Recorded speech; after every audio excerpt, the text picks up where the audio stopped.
கொஞ்சம் காதல் இது பெரிய மோதலா கொஞ்சம் மோதலா இருக்கும், கொஞ்சுவதிலே மோதல் இருக்கும், கொஞ்சம் கூட மோதல் அவர்கிட்ட இருக்காது.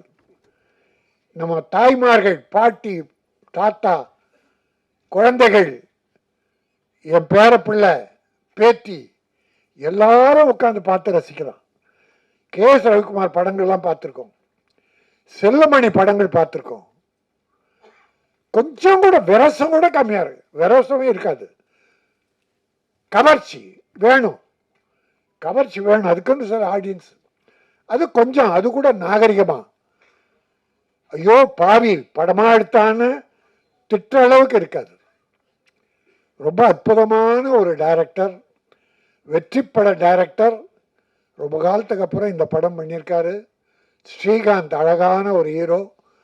எனக்கு ஒரு 6 மாசமா நான் ஒரு 15 ஆடியோ ஃபங்க்ஷன் கலந்துக்கிட்டேன்.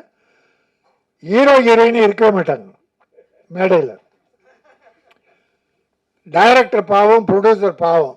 எங்களை போல ஆளுங்க, நம்ம ஆர் உதயகுமார், பேரரசு சார், பாக்யராஜ் சார், செல்லமணி, இப்படித்தான் பண்ணி அந்த ஆடியோ ஃபங்க்ஷன் முடிப்பாங்க.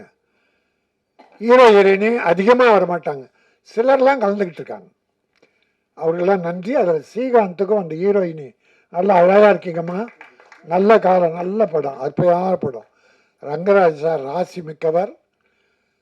நிச்சயமாக இந்த படம் பெருசாக ஓடும். ஏன்னா தமிழ் பண்பாடு இருக்கிற அழை ரவிக்குமார், செல்வமணி, கே ரங்கராஜன் இன்னும் இருக்காங்க, சில டைரக்டர் இருக்காங்க தமிழை காப்பாற்றுபவர்கள். அவங்கெல்லாம் நல்லா இருக்கணும்.